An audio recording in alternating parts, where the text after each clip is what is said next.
Great. Welcome everyone to our first regional snapshot conversation about our regional transportation system. With us today is David Wessel, the Metro Plan Planning Manager, and Busy Collins, the Mountain Line Transit Planner as well. And so we have about 15 minutes for presentation at each snapshot and then 15 minutes for Q&A. And so with that, I will turn our discussion over to Mr. Wessel. Thank you very much. Greetings, everybody. Again, David Wessel with Metro Plan. Busy and I are going to cover cars and buses, as the title says, and then next week, Martin Mintz will be here to talk about bikes, pedestrians, and overall system safety. Just a little bit about the regional snapshots. They are most Mondays at noon. You can register at the site here, Regional Plan 2045. As Sarah mentioned, 15 minutes of presentation and Q&A, followed by 15 minutes of Q&A. And then these all get posted to the YouTube channel. So this is a chance to go down in infamy and a little immortality, perhaps. Point on all of these presentations, they're draft, so they may be subject to change as more information becomes available or as we respond to your questions, perhaps. So coming up, as I mentioned, next week is transportation regarding bicycles, peds, and overall safety. And then I'll take a break for Thanksgiving, and the 29th will be Growth 101. Invite you to get involved. There's Flagstaff in Motion, which is the transit plan, community plan, transit plan going on right now. Busy will share some information about the website there. The Active Transportation Master Plan, I still believe, is under its 60-day comment period. And invite you to do that. And then Metro Plan is updating its regional transportation plan, and we should be launching a website next month. So as we look at transportation in general, we want to connect people in places. So what we have here is a map of population density on the left and employment density on the right. So where people live and where at least they want to work, but also employment represents where they want to shop. Another thing. So the darker images are some of the higher numbers of population. Some of those large ones on the outer edge, they're just very large areas. So they have represent large numbers of people. So as we try to connect those people, we connect them via networks. And here we have an image of the highway network. The freeways, you can see I-17 heading up from the north in that center left picture, and I-40 running east to west in the middle. And then you can see in the, I believe that's a blue color, our major arterials. If we zoom in, which is the view on the right closer into the downtown, you can see that our major arterial network has some gaps in it. Some of those are being closed. Like the Lone Tree Railroad overpass will give us some connectivity that parallels Milton Road. Busy's going to talk more about transit in a moment, but you can see our transit network here covers a good part of the city limits, does not extend out into the county.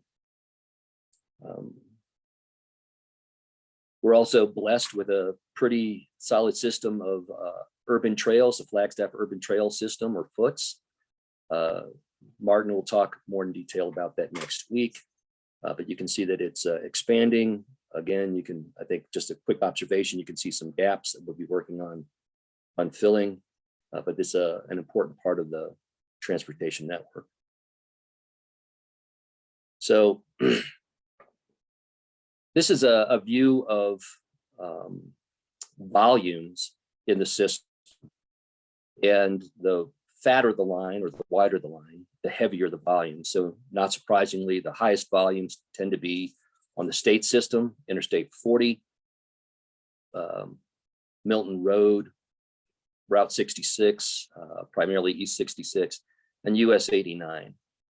There are some highways of note that are of local interest, and that would be Butler Avenue, with a fairly high volume, Woodlands Village, and Forest Avenue. Traffic is fairly well distributed across these facilities. Milton Road, for instance, runs in about the 40,000 trips a day range. Butler Avenue is in 30,000 range, as is East Route 66.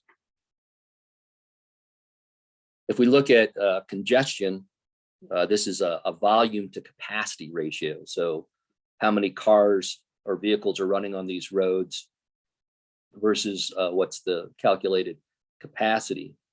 And you can see some of the hot spots here, and I've got some of them listed below. Beulah and Milton, Lone Tree and Franklin, West 66 and Woodlands, 4th and Solier and Country Club. I should note this is 2017. This is we're updating our model to reflect more recent conditions. So 4th and Solier, for instance, we've just expanded the bridge there, and so that volume to capacity ratio is going to improve. Of note, again, if you see in the upper left corner, there's a number of 0.83 on Milton Road. This is really approaching full capacity, and so not surprisingly, that's a fairly congested road, as we all experience that. Similar to in the top right, you can see a number 0.75 perhaps. That's on Highway 89 out by the mall. And again, we know that that's an area of fairly high congestion. So as we look at traffic volume over time, over the last few years at some of these key locations, excuse me, we see that traffic has remained fairly flat over time. You can see those kind of straight lines more or less on the chart below, and the volumes that I've referred to earlier. I also kind of point to things like I-40, where there's fairly significant swing as we've had peaks in the economy and dips in the economy. You can see changes fairly significant in highway travel. So with that, I'm going to turn it over to my colleague at Mountain Line Transit, Busy Collins. Busy. Thanks, Dave. Hi, everybody. I'm Busy Collins, transit planner with Mountain Line. And I'm going to be talking about transit. And you are probably most familiar with what you see here on the screen, our big buses running all over the place. However, we also have some other services. So I'm going to start with the other services and then come back to our fixed route buses and then wrap up. So next slide, please, Dave. Some other services that Mountain Line provides are listed here. This includes Mountain Line Paratransit, which is service for people who do not have the functional ability to ride our fixed route buses. And this service encompasses the fixed route system. It's about 3/4 mile outside of fixed route as the crow flies. And we also offer a taxi program for paratransit eligible individuals.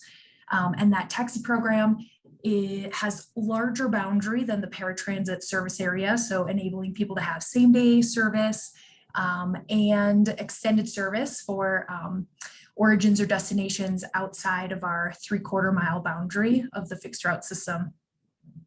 And then we also have Vanpool.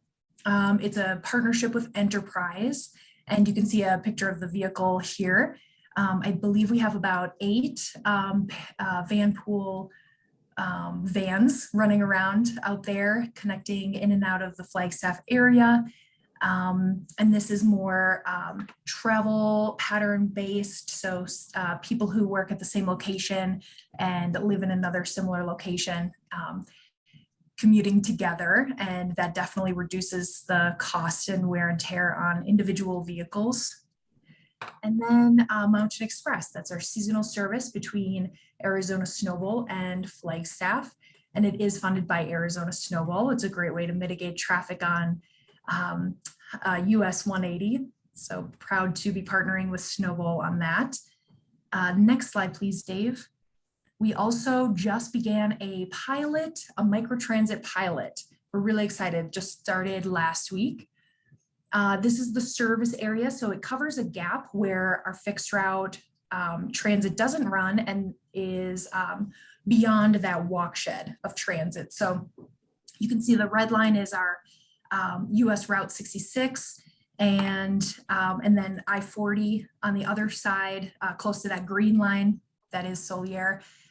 So really excited to be using our paratransit vans to provide this service. It's very much supporting fixed route in the way that it picks up and drops off in that yellow area and then connects to the fixed route with all of the blue circles. So that would connect into our mall connection center there, and also stops on Route 7, 66, and Route 3. It's an important service gap that has, a lot of clinics, human service agencies, and essential services. So we're really excited to be trying microtransit. So that's a new service we provide. And this is the app, Mountain Line Go, so you can find that and use microtransit. Next slide, please. And Mountain Line is a big supporter of transportation demand management, which is basically helping people to try something other than their car, try some different modes. I love the picture in the top left of 40 people by car, 40 people by bus, 40 people by bike. You can see that getting people out of the car really helps reduce traffic congestion on our roads, can also improve health of individuals, as transit trips start with a walk or a bike trip. And then there's some other ways that we participate in transportation demand management, or TDM. Next slide, please. And now getting to the core service that we do provide is our fixed route service. Here's a map. We have 9 routes in the area. Each are a different color on this map. We do have an all hybrid electric fleet. In peak service, we operate 21 buses over 9 routes. We have 2 connection centers.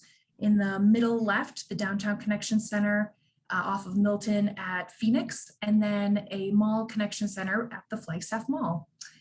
Let's see, next slide, please. And here's a snapshot of some ridership. It's kind of interesting. So on the left is a map. You can call it a heat map of trips taken at each bus stop in our system. You can see that Route 10, where the big purple circles are, has the highest ridership. It's almost half of our entire system. It's a very successful route. And on the right, you can see that as well in the bar graphs. The red Route 10 has the highest efficiency, or riders per hour on our routes. However, our other routes have very good ridership. You can see I did a pre-COVID and post-COVID snapshot here. So before COVID, we were having on regular at least 20 riders per hour on each of our routes. We have seen about 40% decline in ridership, as demonstrated by that bottom right bar graph. However, we're excited to have students back at school, excited for people's travel patterns to resume to some normalcy, and get some more people back on the bus like pre-COVID times. Next slide, please.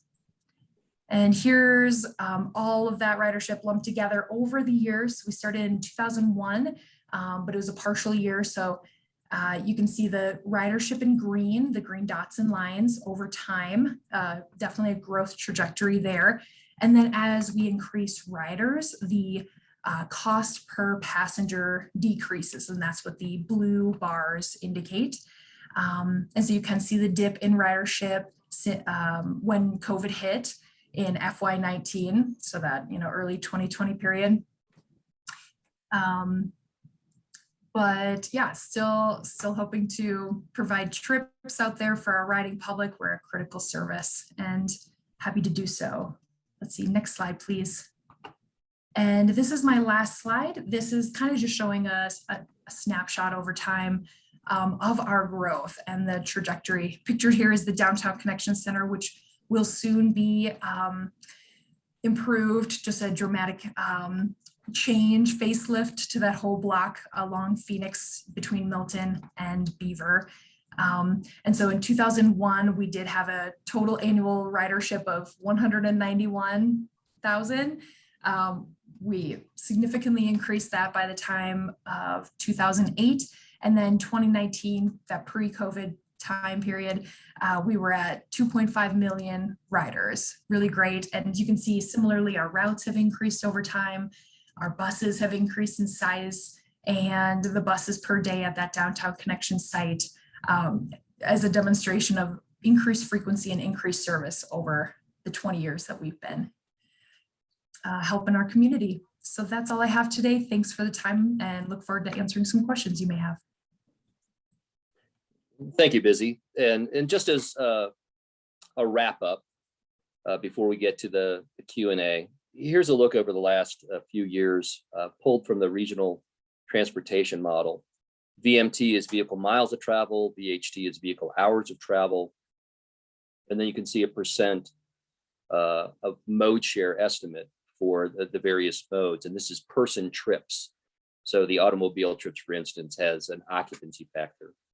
And you're not seeing a whole lot of change across these numbers, and that's for a couple of reasons. One, Flagstaff's a relatively slow-growing community, and two, in terms of over this time period, additions to our transit service levels, our walk and bike facilities, relatively small on a percent basis in terms of changes. So we're really not providing additional services to shift people into other modes. You do see some pretty decent strength or growth in the vehicle hours of travel. And again, this is in part due to the fact that we're not adding road miles or shifting people into other modes. So even though it's modest population growth, it's still trying to fit basically that same that increased travel demand onto the same system, whether it's auto, bike, or transit. So as we look into the future, we need to ask questions about what's called induced traffic. Basically, as you add service, people are just interested in traveling more. It's like if there's a new transit route, it's not that people are going to shift out of their cars onto that new transit route.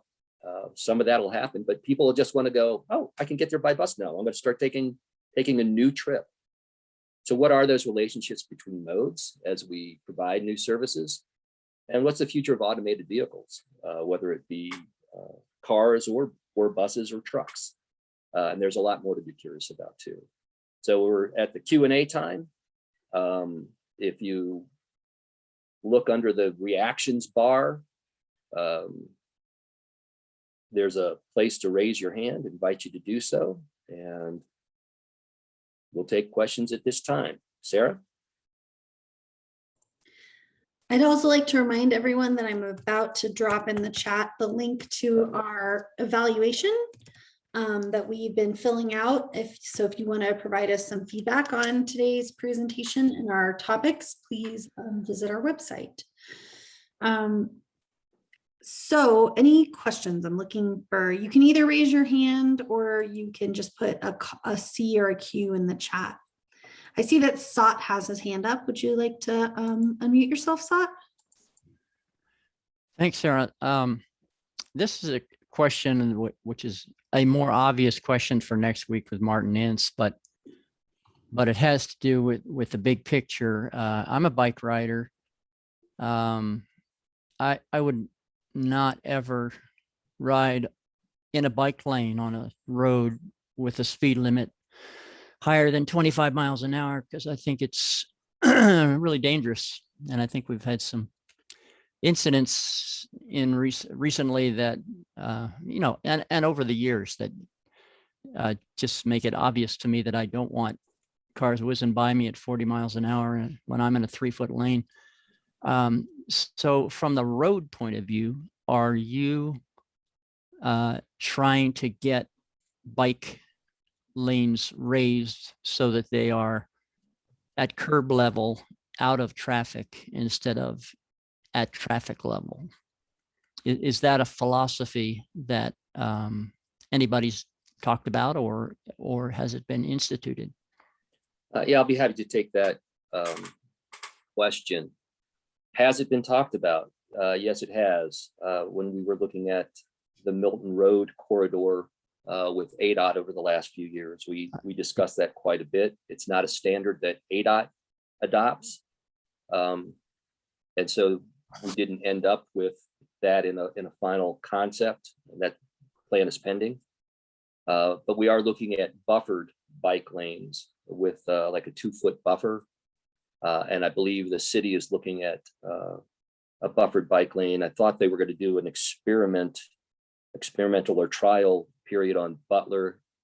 I don't know if that's been implemented as yet. Of course, the urban trail system is a shared use bi-directional system. And Martin will spend time next week talking about future plans for that. But we do plan on expanding that system throughout the region. And then I'll add, not to steal Martin's thunder, but we are looking at opportunities where we can put grade separated facilities for bike and pedestrian movements to cross some of these busier streets. So thank you for the question. Thank you. That's a good answer. I would love to. I don't know if it's even legal for me to be riding on sidewalks, but that's where I ride, unless it's 25 miles an hour. So everywhere but the downtown side. So all right, yeah, and downtown, it's 25 miles an hour. So there you go. I'll take my lane. Take it. Thank you. Thank you.